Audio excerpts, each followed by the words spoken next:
여러분 안녕하십니까? 헬로티비 뉴스입니다. 국토교통부가 22일 오전 1기 신도시 정비 선도지구 선정 계획을 발표했습니다. 선도지구 물량은 신도시별 여건에 따라 최대 15%까지 선정이 가능할 전망인데요. 이주 대책의 경우 이주 단지 조성보다는 주변 지역 신규 주택 공급과 수요를 지켜보면서 추가 해법을 찾기로 했습니다. 이관성 기자의 보도입니다. 국토교통부는 분당 8,000호, 일산 6,000호, 평촌, 중동, 산본 각 4,000호 안팎에서 1기 신도시 정비 선도지구를 선정하기로 원칙을 정했습니다. 대신 신도시별 여건에 따라 기준 물량의 50%까지 선도지구를 추가 선정할 수 있도록 했습니다. 예를 들어 중동 신도시가 개발 여건이 된다면 4,000호인 선도지구 기준 물량을 6,000호까지 늘릴 수 있다는 얘기입니다. 국토부는 올해 선도지구 선정 규모가 전체 정비 물량의 10에서 15% 수준이 될 것이라 예상했습니다. 특별법 시행 전까지 5에서 10% 수준으로 논의되던 선도지구 물량이 크게 늘어난 셈입니다. 국토부는 관계기관 협의를 통해 선도지구 표준평가 기준도 만들었습니다. 최우선 기준인 주민 동의율과 세대당 주차대수, 통합정비 참여 주택단지 수와 세대수 등이 정량평가로 들어가고 지역에 필요한 개발 구상이 가능하도록 지자체의 정성평가도 들어갑니다. 1기 신도시별 구체적인 선도지구 기준과 공모 지침은 6월 25일 나옵니다. 지자체들은 9월 제안서 접수와 10월 평가를 거쳐 11월에 선도지구를 최종 선정하고 정비 기본 계획에 반영할 예정입니다. 계획대로 정비 사업이 진행될 경우 2030년부터 입주가 가능하다는 게 국토부의 시각입니다. 이 특별법을 통해서 그런 사전 절차를 대폭 단축시켰기 때문에 27년에 첫 번째 착공이 이루어지면 물리적인 건축 공사를 3년 내에 마무리해서 30년에는 입주가 가능하다는 것이 저희들 생각이고요. 하지만 2027년에 선도지구 착공이 가능할지 여부가 걱정입니다. 선도지구 통합 재건축 단지들 간 이해 충돌과 착공 전 사업 비용 조달 등 문제들이 있기 때문입니다.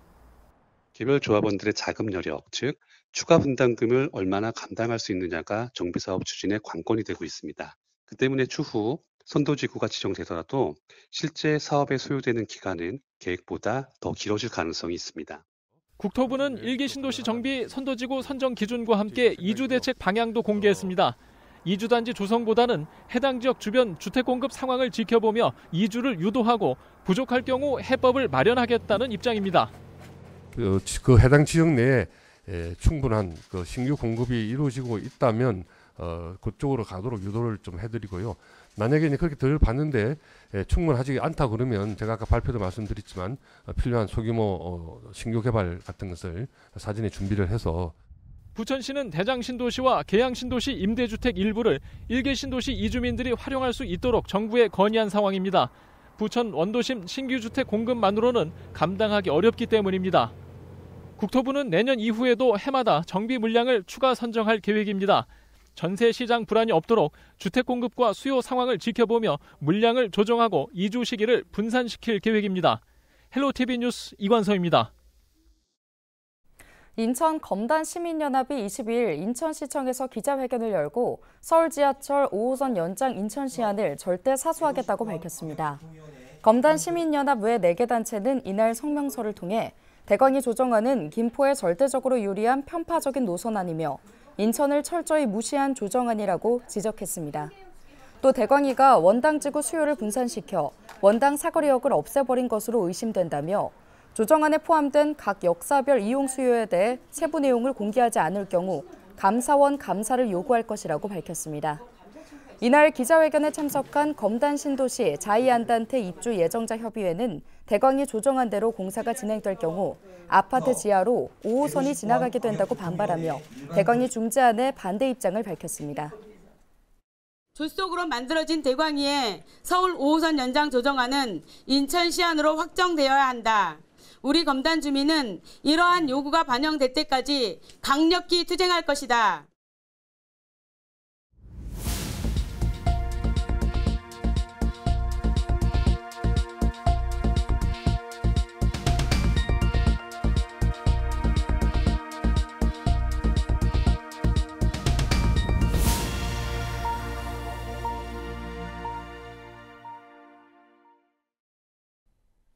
(21대) 국회 임기가 일주일 남았지만 여야는 최상병 특검법에서 비롯된 대립정국을 이어가고 있습니다.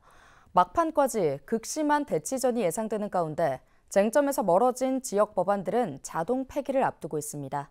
이세진 기자의 보도입니다. 이달 초 국회를 통과한 최상병 특검법.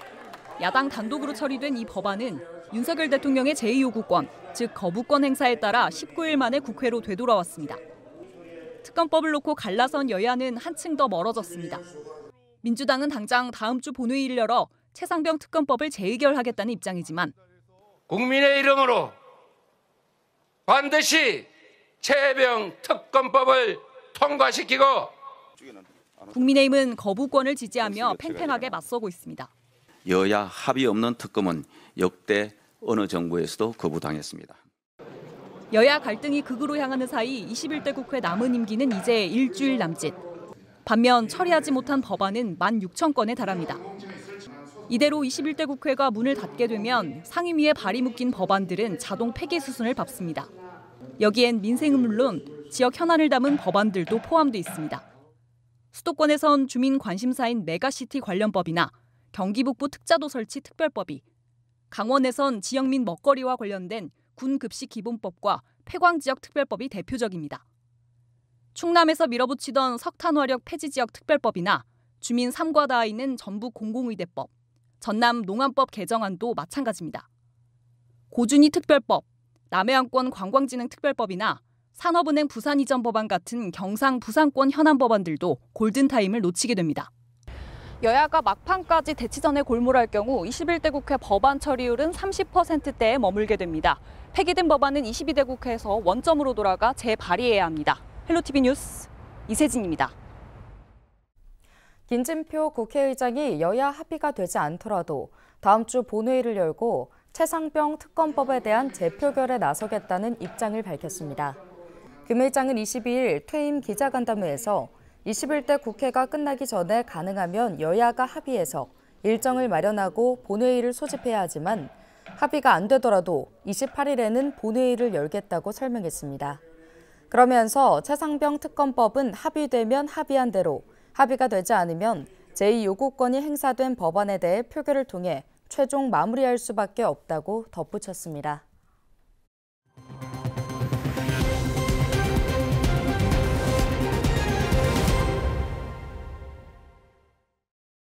올해 1분기 수도권 지역의 소형 빌라 임대차 시장에서 월세 비중이 역대 최고를 기록한 것으로 나타났습니다. 부동산 정보 제공업체 경제만렙 조사 결과 올해 1월부터 3월까지 수도권 지역에서 발생한 전용 면적 60제곱미터 이하 빌라 월세 거래는 총 27,510건이었습니다. 전체 임대차 거래의 54.1%를 차지한 건데 지난 2011년 이후 1분기 기준 월세 비중이 가장 높습니다. 수도권 소형 빌라 월세 비중은 지난 2020년 1분기 31.5%에서 2021년 32%, 2022년 39.9%, 지난해 49%로 꾸준히 올랐는데요. 경제만렙은 전세 사기로 인해 전세 보증금을 돌려받지 못할 수 있다는 불안감이 지속되면서 수도권 소형 빌라 임대차 시장이 전세에서 월세 중심으로 빠르게 바뀌고 있다고 설명했습니다. 인천시가 올해 본 예산보다 5,700억 원 이상 늘어난 15조 6천억 원 규모의 1차 추가 경정 예산안을 편성했습니다. 인천시는 대중교통비 환급 아이패스와 인천형 아이돌봄 사업, 인천사랑 상품권과 각종 문화체육 지원, 침수 방지 사업 등 시민체감 정책 사업에 약 3,400억 원을 편성했고 블록체인 기술혁신센터 설치와 드론 실증도시 구축, 스타트업 파크 조성 등 미래도시 사업에 약 870억 원을 편성했습니다. 인천시는 또 교통망 확충과 원도심 균형 발전 사업에도 1,600억 원 이상 편성해 올해 사업에 차질이 없도록 했습니다. 인천시 추경 예산안은 시의회 심의를 거쳐 6월 말 확정됩니다. 인천시 최초의 치매 전담 시립 요양원이 계양구 가련동에 들어섭니다. 인천시는 지난 21일 공립치매전담형 노인요양시설 착공식을 열었는데요. 공립치매전담형 노인요양시설 건립은 시민 고령화에 따른 치매 환자 증가로 인천시가 지난 2018년부터 추진해온 사업으로 총 사업비는 223억 원이 투입됩니다. 치매 전담 시립요양원은 오는 2026년 상반기 중 지상 5층 치매 전담실 96병상 규모로 건립될 예정으로 개인실과 함께 공동 거실이 복합된 치매 전담형 유니트로 설계됐습니다.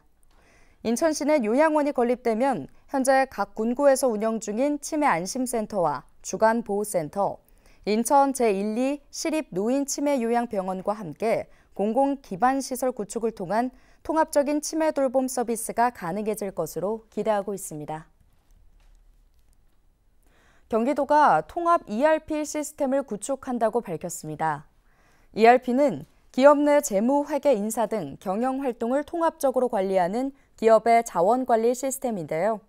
도는 경기도형 준공영제 시내버스 공공관리제를 시행하면서 투명하고 신속한 비용 정산을 위해서는 통합 ERP 시스템 구축이 필요하다고 판단했습니다. 경기도는 2027년부터 도시 내 버스 전 노선이 공공관리제로 전환되는 만큼 통합 ERP 시스템을 신속하게 구축하겠다는 계획입니다. 또 과속, 급제동 등 운전자별 위험운전 행동을 측정하는 어플리케이션 기능도 도입해 위험운전을 방지하고 정비비, 연료비, 보험료 등 운송 비용을 절감할 예정입니다. 경기도는 사전 공모를 통해 의정부시 등 14개 시군에 약 100곳에 경기도 생활밀착형 청년 공간을 지정해 운영할 예정이라고 밝혔습니다. 도는 기존 청년 공간 이외에 청년들의 생활 반경 내 쉽게 이용할 수 있고 선호도가 높은 카페, 공방 등 민간의 공간을 청년 공간으로 추가 활용하기로 했는데요. 생활 밀착형 청년 공간이 들어설 지역은 의정부시와 양주시, 동두천시 등 14개 시군입니다.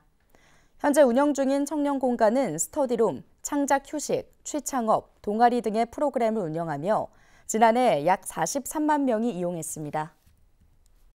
경기도의회는 15명을 모집하는 정책지원관 임용시험에 모두 148명이 원서를 내 평균 9.9대 1의 경쟁률을 나타냈다고 밝혔습니다.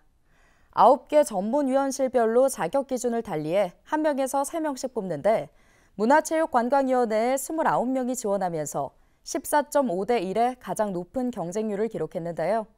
최종 합격자는 서류 전형, AI 역량 검사, 면접 시험 등을 거쳐 5월 31일쯤 발표하며 6월 이후 임용합니다. 임기는 1년이며 근무 실적에 따라 5년의 범위에서 채용 기간을 연장할 수 있습니다. 인천시가 광역자치단체들 중 처음으로 위치 정보가 취약한 지역 등산로에 도로명을 부여했습니다. 인천시는 22일 시민의견과 관련 기관의 의견 청취를 거쳐 시민 이용도가 높은 문학산 등산로 일부 구간에 문학산 애움길이라는 도로명을 부여해 고시했다고 밝혔는데요. 등산길 도로명 부여는 숲길 보행자 안전과 경로 안내 등 위치 정보 제공을 위한 것입니다. 위급한 상황에서 구조 구호에도 활용할 수 있습니다. 인천시는 시민들이 자주 이용하는 숲길과 산책로 등의 도로명 부여를 확대할 계획입니다. 서울시가 중장년 일자리 박람회에 참가할 기업을 모집합니다. 서울 중장년 일자리 박람회는 7월 22일 동대문 디자인 플라자에서 열리는데요. 서울시는 중장년 구직자들에게 더 많은 취업의 기회를 제공하기 위해 일자리 박람회를 개최하고 있습니다. 지난해 처음으로 열린 중장년 일자리 박람회에는 61개 기업과 2천여 명의 중장년 구직자가 참여했습니다. 올해 박람회 참가 기업 중 사전 희망 기업에는 채용 포털 인크루트 내 인재 검색 서비스가 무료로 제공됩니다. 일자리 박람회 참가를 원하는 기업은 6월 12일까지 50플러스 포털에서 신청하면 됩니다. 경기도는 경기 융합타운 청사 주변 커피 전문점과 함께 다회용 컵 보급과 운영에 나섭니다. 경기도와 경기도의회는 올해 4월부터 QR코드를 담은 다회용 컵을 제작해 청사 안팎 일회용품 줄이기를 확대하고 있는데요. 현재 다회용 컵 사용에 동참한 커피 전문점 5곳 이외에 추가로 참여할 인근 매장을 발굴하고 컨설팅도 진행하고 있습니다. 뉴스 마칩니다. 고맙습니다.